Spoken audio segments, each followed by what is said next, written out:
A bad manager or a toxic boss can make your life completely miserable, but understanding why can help you solve the problem or at least ease the pain. It can also help you to understand that it's not your fault. Just to share a few of my own experiences, I've known managers that would ask for an opinion, then yell at the person that gave it, managers that would intentionally belittle people publicly on a weekly basis, and I even had a manager tell me that sometimes you have to step up and put your junk on the table, but he didn't use the word junk. And then after that, he threatened to fire everybody unless they delivered in the next 6 weeks. By the way, that was the last boss I ever had. Now, I'm sure my experiences pale in comparison to some of the ones that you've had, and we'd love to hear about those in the comments below. But let's talk about why some managers are so bad. Now, Gallup claims it's because only 10% of people even have what it takes to be a good manager. But if that's the case, odds aren't looking good for you, either as an employee or as a boss. But that statistic sounds pretty unbelievable to me. Before we jump into the biggest reasons you have a bad boss, make sure to take a look at the description because from time to time I run free workshops and you can find the links there. Also, make sure to subscribe and ring the bell if you want to find out what to do about a bad boss. So, if it's not raw potential like Gallup claims that makes the difference between a good manager and a bad manager, what is it? Well, the first reason you have a bad manager is expectations. Managers are expected to take responsibility for other people's actions, to own the process, and to be responsible for the results.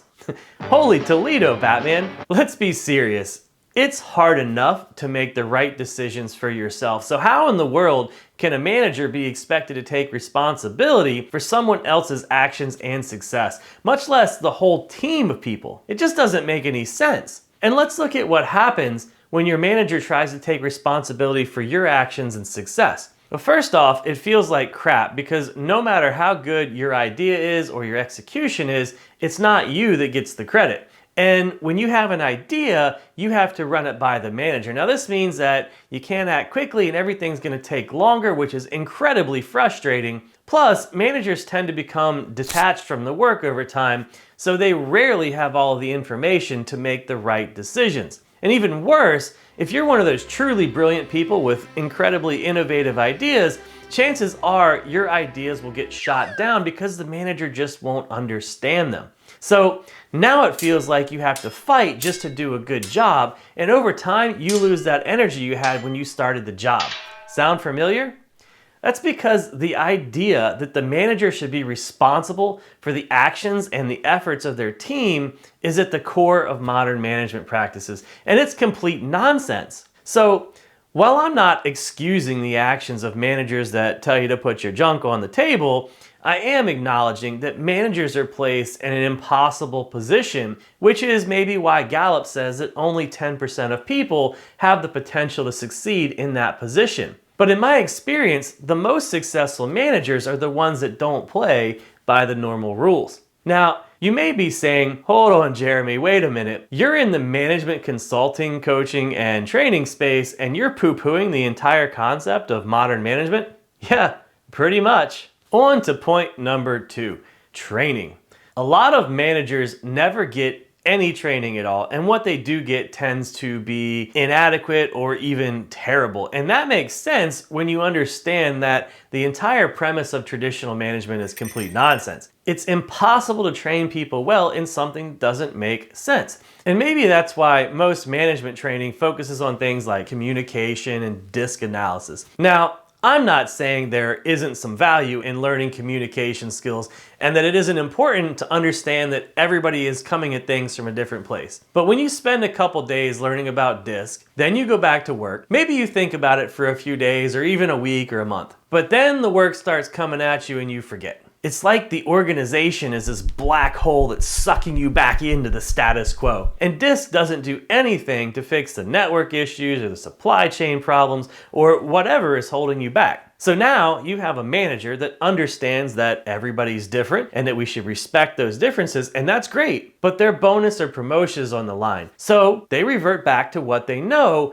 which is the poor management approach that their boss used with them. And instead of creating a shield that allows you to be productive and efficient, they pass the stress on to you by requiring extra status reports and telling you how important it is that you succeed, even though they're actually holding you back without even knowing it. And all because they had the wrong kind of training that focused on things like how many emails to have in their inbox, instead of helping them to understand that their job should be to make it easier for you to succeed. Which leads me to point number 3, insecurities. Imagine that you're a manager placed in a position where your job and your ability to take care of your family are on the line. Your training isn't adequate or didn't even happen, and now you're expected to take responsibility for the success of others. You're basically in an impossible situation and don't feel like you have the skills or support you need to succeed. Do you think it might make you feel a little bit insecure? I think so. Maybe that's why medicalnewstoday.com said that in 2020, up to 82% of people had experienced imposter syndrome and linked it to starting a new job. Now, when someone is insecure, they try to find ways to make themselves feel better without even realizing it. They look for faults in others that can explain their own perceived shortcomings. They criticize others to lift up their own status. They say yes to everything so that nobody thinks that they can't handle the situation. And all of these things make it more difficult for you and everybody else on the team. Again, I'm not trying to justify their actions, but maybe it will ease your pain just a little bit to understand what your manager is feeling too, and maybe even create a little bit of empathy. And reason number 4, you have a toxic boss. Their boss is awful too. The ability to pass on knowledge is one of our biggest strengths as a species. It's also the biggest reason that we repeat our mistakes. People tend to do to others what was done to them. And most managers, even most CEOs, have never had a good mentor to teach them the right way. But almost everybody who's been around a while has had a bad boss. And since traditional management is impossible and most management training sucks, people just fumble their way through, and sometimes they end up at the top of an organization. Now, there are plenty of amazing managers at the top of companies, but there are also plenty of terrible managers too.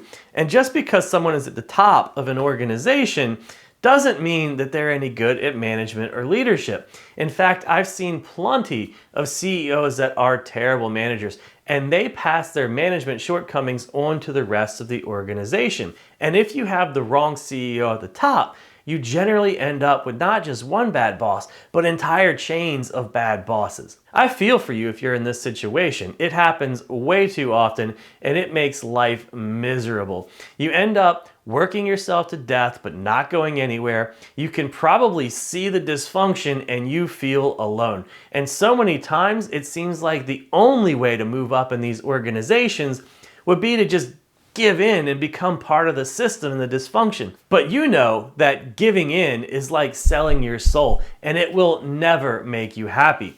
Any way you cut it, a bad manager or management chain will make your life a living hell. But it doesn't have to be that way. Check the description and be sure to subscribe for more.